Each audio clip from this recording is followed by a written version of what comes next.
ভাবতেছেন ইউটিউবিং শুরু করবেন, কিন্তু কোথায় থেকে শুরু করবেন, কিভাবে শুরু করবেন, এগুলো মাথায় কিচ্ছু খেলতেছে না। তো ভাই, চিন্তার কোনো কারণ নেই। আজকের এই ভিডিওটা আমি এমনভাবে আপনাদের সামনে তুলে ধরবো যে একজন নতুন ইউটিউবার এই ভিডিওটা দেখার পর এবং এই ভিডিওতে যে টিপসগুলো আমি দিয়েছি সেগুলো যদি মেনে চলে তাহলে অবশ্যই সে ইউটিউবের সফলতা পাবেই পাবে। তো আর বেশি কথা না বলে চলুন শুরু করা যাক আজকের মূল ভিডিও। নাম্বার ওয়ান, নির্দিষ্ট ক্যাটাগরিতে ভিডিও বানানো। আপনি কোন ক্যাটাগরির ভিডিও বানাতে চান? Take video, funny video, blogging video অথবা মেকআপ ভিডিও? আপনি যে ভিডিও বানাতে চান না কেন তার আগে একটি কথা বলি।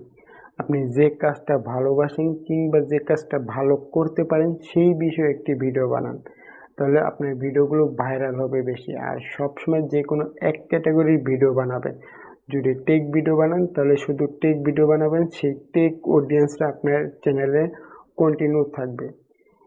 যদি আজকে আপনি টেক ভিডিও বানান দেন যদি কালকে আবার ফানি ভিডিও বানান তাহলে টেক অডিয়েন্স দেখার পর পরে কিন্তু ফানি ভিডিও আর টেক অডিয়েন্স দেখবে না। সেখানে আপনার ভিডিওটার ভিউজ ডাউন হওয়ার সম্ভাবনা রয়েছে। আর ভিডিওর ভিউজ যদি একবার ডাউন হয় মানে চ্যানেলটাও ডাউন হওয়া। তাই আপনি চেষ্টা করবেন সবসময় নির্দিষ্ট একটা ক্যাটাগরির উপরে ভিডিও বানান। নাম্বার টু, ইউটিউবে কন্টিনিউ ভিডিও আপলোড। আপনাকে ইউটিউবে ভিডিও আপলোড করার ধারাবাহিকতা বজায় রাখতে হবে। লাইক, আপনি যদি প্রতিদিন ইউটিউবে একটি করে ভিডিও আপলোড দিয়ে থাকেন তাহলে প্রতিদিন ইউটিউবে একটি করে ভিডিও আপলোড দিবেন। দেন আপনি যদি ইউটিউবে প্রতিদিন দুটা ভিডিও আপলোড দিয়ে থাকেন তাহলে আপনি প্রতিদিন ইউটিউবে দুটা ভিডিও আপলোড দিবেন। দেন হচ্ছে আপনি যদি প্রতি সপ্তাহে একটি ভিডিও আপলোড দিয়ে থাকেন তাহলে আপনি প্রতি সপ্তাহে একটি ভিডিও ইউটিউবে আপলোড দিয়ে যাবেন। এই যে ভিডিও আপলোডের যে একটা ধারাবাহিকতা, আপনাকে এই ধারাবাহিকতা অবশ্যই বজায় রাখতে হবে। আপনি এইভাবে ইউটিউবে ভিডিও আপলোড কন্টিনিউ করে যেতে থাকেন।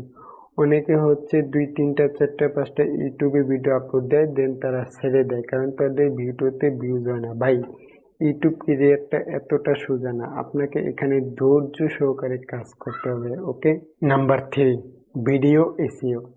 আপনি একটি ভিডিও মেক করলেন দেন সেই ভিডিওটা এডিট করে ইউটিউবে আপলোড করলেন। এখন তো আপনার সেই ভিডিও সম্পর্কে কিছু লিখতে হবে। যেমন আপনি যদি একটি ফানি ভিডিও মেক করে থাকেন তাহলে সেখানে লিখবেন যে বাংলা ফানি ভিডিও অথবা বাংলা কমেডি ভিডিও। এরপর আপনাকে ভিডিওর যে ডেসক্রিপশন বক্সটা রয়েছে সেখানে গিয়ে কিন্তু ভিডিও সম্পর্কে কিছু আপনাকে লিখতে হবে। ভিডিওটা কেন মেক করেছেন, কাদের জন্য মেক করেছেন, দেন আরও অনেক কিছু। তারপর হচ্ছে আপনাকে কিন্তু ভিডিও ট্যাগে গিয়ে কিছু ট্যাগ দিতে হবে, যেমন hashtag Bangla funny video, hashtag Bangla comedy video, hashtag Bangla video. এই টাইপের কিছু ট্যাগ আপনাকে দিতে হবে।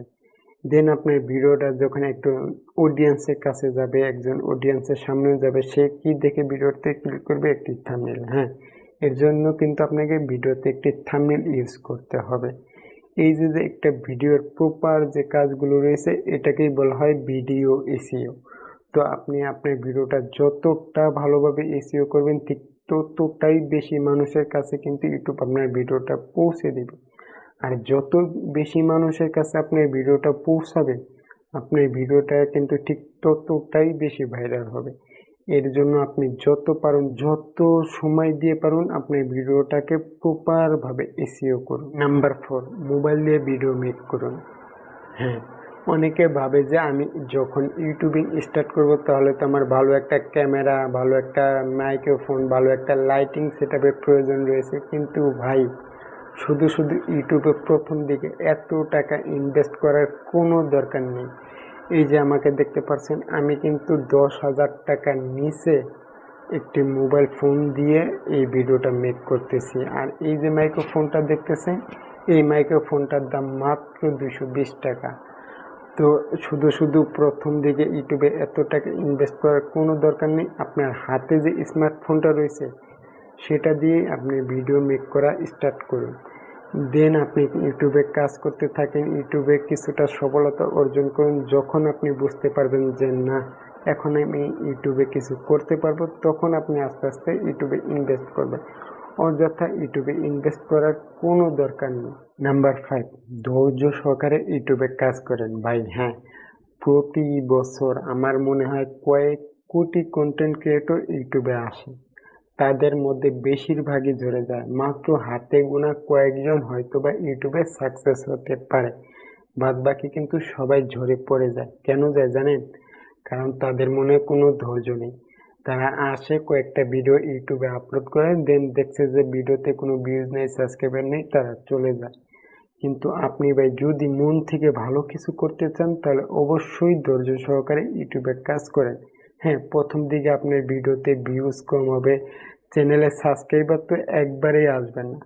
কিন্তু আপনি যদি এইগুলোর দিকে ফলো না করে আপনার টার্গেটটাকে ফলো করেন এবং ধৈর্য সহকারে ইউটিউবে কাজ করেন, তাহলে অবশ্যই একদিন আপনার সফলতা আসবেই আসবে ইনশাল্লাহ। সর্বশেষ একটি কথা বলি, আপনি যদি ইউটিউবিং স্টার্ট করতে চান কিংবা স্টার্ট করে দিয়েছেন তাহলে এই চ্যানেলটা আপনার জন্য। হ্যাঁ, আমি আপনাদের জন্য এইরকম আরও অনেক ভিডিও নিয়ে আসবো, যে ভিডিওগুলো দিয়ে আপনার ইউটিউব যাত্রাটা আরও অনেকটাই সহজ হয়ে যাবে। তো যদি ভিডিওটি ভালো লেগে থাকে তাহলে অবশ্যই ভিডিওতে একটি লাইক দিবেন এবং পরবর্তী ভিডিওটা আপনি কোন বিষয়ের উপরে দেখতে চান সেটা অবশ্যই কমেন্ট বক্সে কমেন্ট করে জানাবেন।